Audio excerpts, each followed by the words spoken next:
उसका शुक्रिया अदा करता हूँ।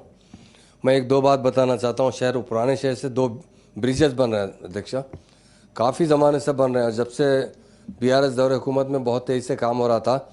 एक ब्रिज तो जो है जू पार्क से लेके पुलिस एकेडमी से शिवरामपल्ली, और दूसरा ब्रिज जो है सईदाबाद चंचौड़ा मलकपेट सईदाबाद संतोष नगर, ये दोनों ब्रिजेस का काम, एक तो स्टील ब्रिज का तो काम काफ़ी दिन से रुका हुआ है। तकरीबन 5-6 महीने से मैं जाते रहता हूँ उधर, तो कभी काम कुछ नहीं हो रहा है। अलबत्ता ये शिवरामपल्ली के ब्रिज पर काम हो रहा है, वह बहुत स्लो हो रहा है, क्योंकि दोनों ब्रिज भी एयरपोर्ट जाते हैं और हमारे पास मेट्रो नहीं है। मेट्रो रहा तो एयरपोर्ट की उतनी तकलीफ जो है बर्दाश्त कर ले सकते।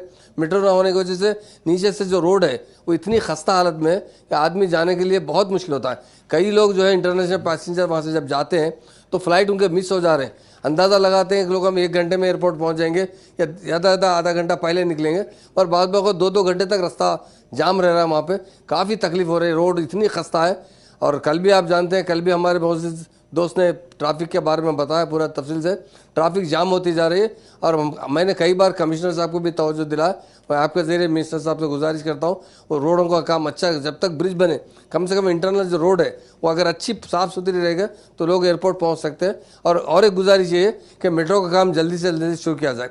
फर्स्ट फेज़ में ही मेट्रो का काम एयरपोर्ट तक था और इत्तेफाक से वो नहीं बन सकी, पर हमारे चीफ मिनिस्टर साहब कल भी इस संबंध में तयख़ुन दिए कि नेक्स्ट ईयर तक मैं कंप्लीट करूंगा, क्योंकि काम शुरू हुआ तो कंप्लीट होगा। अभी तक काम शुरू नहीं हुआ, इसलिए मैं गुजारिश कर रहा हूँ तो रोड का भी काम अच्छा कीजिए, ब्रिजों का भी काम, और साथ ही साथ मेट्रो का काम भी शुरू किया जाए। Thank you. AHA न्यूज़ को लाइक करें, शेयर करें और सब्सक्राइब करना ना भूलें।